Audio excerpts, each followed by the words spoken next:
Wandwoods of the Wizarding World. There's 38 different types of wandwoods.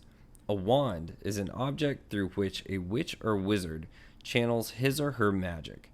It is made from wood and has a magical substance at its core. Wands made by Ollivander are of varying woods, lengths, and flexibilities.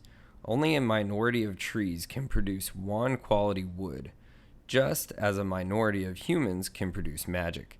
It takes years of experience to tell which ones have the gift, although the job is made easier if bowtruckles are found nesting in leaves as they never inhabit mundane trees. End quote, Ollivander. Acacia trees are found in Africa, particularly hard to match to the witch or wizard. Quote from Ollivander says, "A very unusual wand wood, which I have found creates tricky wands that often refuse to produce magic for any but their owner, and also withhold their best effects from all of these most gifted. This sensitivity renders them difficult to place, and I keep only a small stack for those witches or wizards of sufficient subtlety, for acacia is not suited to what is commonly known as bangs and smells magic. The only known wizard to potentially have this wand is Jacob Sibling from Hogwarts Mystery Game." An alder tree. Alder wands, quote from Ollivander, are unyielding wood, yet they have discovered that its ideal owner is not stubborn or obstinate, but often helpful, considerate, and most likable, whereas most wandwoods seek similarity in characters of these they will best serve. Alder is unusual in that it seems to desire a nature that is, if not precisely opposite to its own, then certainly of a markedly different type. This wandwood is usually best suited for people that use nonverbal spell work. Applewood wands. If you have an applewood wand, these are not made in great numbers. They're best suited to an owner of high aims and ideals, as this wood mixes poorly with dark magic. It is said that the possessor of an applewood wand will be well loved and long lived, and it is often noticed by Ollivander that customers of great personal charm find their perfect match in an applewood wand. It is also said that people with this wand usually have a magical skill for communicating with magical beings. Ashwood wands. According to Ollivander, ashwood wands cling to its one true master and are ought to be passed on or gifted from the original owner, because it will lose power and skill. This tendency is extreme of the core if it's unicorn. Charlie Weasley had an ashwood wand that was passed down to him, and it was eventually passed down to Ron Weasley. Asper treewood wands. Asper treewood is found in the northern hemisphere. Quote from Ollivander, "Wand quality of aspen wood is white and fine-grained, and highly prized by all wand makers for its stylish resemblance to ivory and its unusually outstanding charm work. The proper owner of an asperwood wand is often an accomplished duelist or destined to be so, for the asper wand is one of these particularly suited for martial magic. Currently, there's no known owners of asper wand wood except for a secret dueling club called the Silver Spears." Beechwood wands. Beechwood can be found in Great Britain. Quote from Ollivander, "The true match for a beech wand will be if young, wise beyond his or her years, and if full-grown, rich in understanding and experience. Beech wands perform very weakly for the narrow-minded and intolerant, such wizards and wizards having obtained a beech wand without having been suitably matched have often presented themselves at the homes of learned wand makers such as myself, demanding to know the reason for their handsome wand's lack of power. When properly matched, the beech wand is capable of artistry rarely seen by any other wandwood, hence its lustrous reputation." Blackthorn wands. Blackthorn can be found in the rose family. It's native to Europe, Western Asia, and Northwest Africa. Blackthorn, a quote from Ollivander, which is very unusual wandwood, has the reputation, in my view well merited, of being best suited to a warrior. This does not necessarily mean that its owner practices the dark arts. although it is undeniable that the witch or wizard that enjoys the blackthorn wand will enjoy its power. One finds blackthorn wands among aurors as well as among denizens of Azkaban. Sir Cadogan, that's on a portrait in Hogwarts, is one of the people recorded to have used this wandwood. Black walnut wands. These are native to eastern North America. These grow mainly in the wetlands. Quote from Ollivander, "It's less common than the standard walnut wand. That of a black walnut seeks a master of good instincts and powerful insight. Black walnut is a very handsome wood, but not the easiest to master. It has one quirk, which is that it is abnormally attuned to inner conflict and loses power dramatically if its possessor practices any form of self-deception. But when it comes to charm work, these wands are particularly useful." Cedar wands. Cedar is native to the Mediterranean and Himalayas. Quote from Ollivander, "Whenever I meet one who carries a cedar wand, I find strength of character and unusual loyalty. My father, Gervase Ollivander, used to always say, 'You will never fool the cedar carrier,' and I agree. The cedar wand finds its perfect home where there is perspicacity and perception." Horace Slughorn was known to have this wandwood. Cherry wandwood. Quote from Ollivander, "This is a very rare wandwood. It creates a wand of strange power, most highly prized by the wizarding students of the school Mohoto Koro in Japan, where those who own cherry wands have special prestige. The Western wand purchaser should dispel from their minds any notation that the pink blossom of the living tree makes for a frivolous or merely ornamental wand, for cherry wands often make a wand that possesses truly lethal power." Neville Longbottom, Gilderoy Lockhart, and Albus Potter were wizards known to have this wandwood. Chestnut wandwood.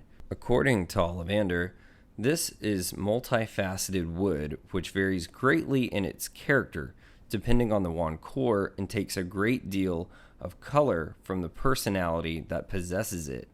Wand of chestnut is attracted to witches and wizards who are skilled tamers of magical beasts, those who possess great gifts in herbology, and those who are natural flyers. Peter Pettigrew had this wandwood. Cypress wands. Quote from Ollivander, "Cypress wands are associated with nobility. The great medieval wand makers, Geraint Ollivander, wrote that he was always honored to match a cypress wand, for he knew he was meeting a witch or wizard who would die a heroic death.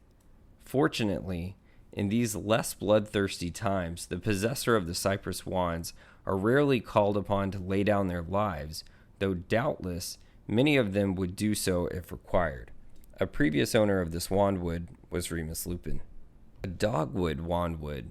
Quote from Ollivander, "Dogwood is one of my own personal favorites, and I have found that matching a dogwood wand with its ideal owner is always entertaining. Dogwood wands are quirky and mischievous. They have playful natures and insist upon partners who can provide them with a scope of excitement and fun. It would be quite wrong, however, to deduce from this that dogwood wands are not capable of serious magic when called upon to do so. However, these wands do refuse to perform nonverbal magic."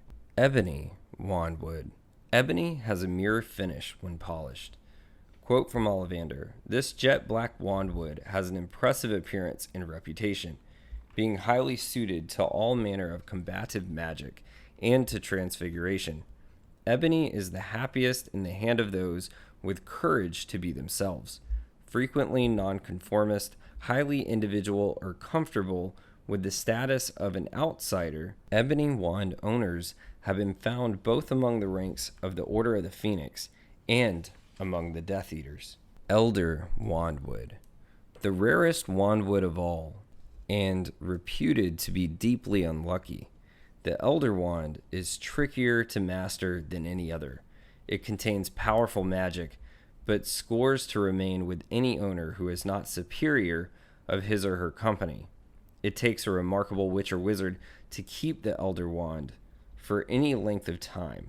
The old superstition The wand of elder never prosper has its basis in the fear of wand, but in fact, the superstition is baseless, and those foolish wand makers who refuse to work with elder do so more because they doubt they will be able to sell their products than from fear of working with this wand. Elmwood wands. Elmwood is found in the most northern hemisphere. Quote from Ollivander: "The truth is that elm wands prefer owners with presence, magical dexterity, and a certain notice of dignity. Of all wandwoods, elm, in experience, produces the fewest accidents and the least foolish errors, and the most elegant charms and spells. These are sophisticated wands and can produce highly advanced magic in the right hands." An owner of this wand was Lucius Malfoy. English oak comes from Western Europe. Quote from Ollivander: "It's a wand for good times and bad. This is a friend as legal as the wizard who deserves it. Wands of English oak are demand partners of strength, courage, and fidelity. Less well known is the propensity for owners of the English oak wands to have powerful intuition and often an affinity with magic of the natural world, with the creatures and plants that are necessary to wizard kind for both magic and pleasure. Owners of this wand include Rubeus Hagrid, and it's rumored to be the wandwood of the famous Merlin." Fir tree wood. This is found in North America, Asia, Europe, and North African mountains. Quote from Ollivander: "My great-grandfather, Gerald Octavius Ollivander, always called wands of this wood the survivor's wand, because he sold it to 3 wizards who subsequently passed through martial peril unscathed. There is no doubt that this wood, coming as it does from the most resilient of trees, produces wands that demand staying power and strength of purpose in their owners, in that they are poor tools in the hands of changeable and indecisive witches and wizards. Fir wands are particularly suited for transfiguration. An owner of this wandwood is Minerva McGonagall." Hawthorn wands. Hawthorn is a member of the rose family, native to Europe, West Africa, and West Asia. Grigorovich and Ollivander agreed on these. Grigorovich, quote, said, "Hawthorn makes a strange, contradictory wand, as it's full of paradoxes, as the tree that gave it birth smells of death." Ollivander said, "While I disagree with many of Grigorovich's conclusions, we may concur Hawthorn wands, which are complex, intriguing in nature, just like the owners who are best suited for them. Hawthorn wands may be particularly suited for healing magic, but they are also adept at curses, and I have generally observed that the Hawthorn wand seems must at home with a conflicted nature, or one with a witch or wizard passing through a period of turmoil. Draco Malfoy was an owner of this wandwood." Hazel wandwood, according to Ollivander, is a sensitive wand. Hazel often reflects its owner's emotional state and works best for a master who understands and can manage their own feelings. Others should be very careful handling a hazelwood wand. If its owner has recently lost their temper or suffered a serious disappointment, because the wand will absorb such energy and discharge it unpredictably. Professor Trelawney was an owner of this wandwood. Holly wandwood. Quote from Ollivander: "Holly is one of the rarest kinds of wandwoods. Traditionally considered protective, it works most happily for those who may need help overcoming a tendency to anger and impetuosity at the same time. Hollywood wands often choose owners who are engaged in some dangerous and often spiritual quest. The famous Harry Potter had this wandwood." Hornbeam wandwood. This wandwood is found in the northern hemisphere, and Garrick Ollivander himself has this wandwood. Quote from Ollivander: "My own wand is made of hornbeam, and so it is with all due modesty that I state that hornbeam selects for its life mate the talented witch or wizard with a single pure passion, which some might call obsession, though I prefer the term vision, which would almost always be realized. Hornbeam wands adapt more quickly than almost any other wands to their owner's style of magic, and will become so personalized so quickly that other people will find them extremely difficult to use even for the most simple spells. Ollivander and Victor Crumb were known to have this wandwood. Larch wands. Larch is native to the northern hemisphere. This wandwood, according to Garrick Ollivander, is strong, durable, and warm in color. Larch has long been valued as an attractive, powerful wandwood. Its reputation for instilling courage and confidence in the user has ensured that demand has always outstripped supply. This is much sought after wand. However, it's hard to please in the matter of ideal owners, and trickier to handle than many can imagine. I find that it always creates wands of hidden talents and unexpected effects, which likewise describes the master who deserves it. An owner of this type of wandwood was Celestina Warbeck. Laurel tree wood. According to Garrick Ollivander, it is said that laurel wand cannot perform a dishonorable act, although in the quest of glory, a not uncommon goal for those best suited to these wands, have known laurel wandwood to perform powerful and sometimes lethal magic. Laurel wands are sometimes called fickle, but this is unfair. The laurel wand seems unable to tolerate laziness in the possessor, and it is in such conditions that it is most easily and willingly won away. Otherwise, it will cleave happily in its first match forever, and indeed has the unusual and engaging attribute of issuing spontaneous lightning strike if another witch or wizard attempts to steal it. Maplewood. Quote from Ollivander: I have often found that those chosen by maple wands are by nature travelers and explorers. They are not stay-at-home wands and prefer ambition in their witch or wizard, otherwise the magic grows heavy and lackluster. Fresh challenges and regular changes of scene cause this wand to literally shine, burnishing itself as it grows with its partner in ability and status. This wandwood comes from pear trees. Quote from Ollivander: This golden tone wood produces wands of splendid magical powers, which give off the best in the hands of the warm-hearted, the generous, and the wise. Possessor of pear wands are, in my experience, usually popular, well-respected. I do not know a single instance where a pearwood wand has been discovered in the possession of a dark witch or wizard. Pinewood wands.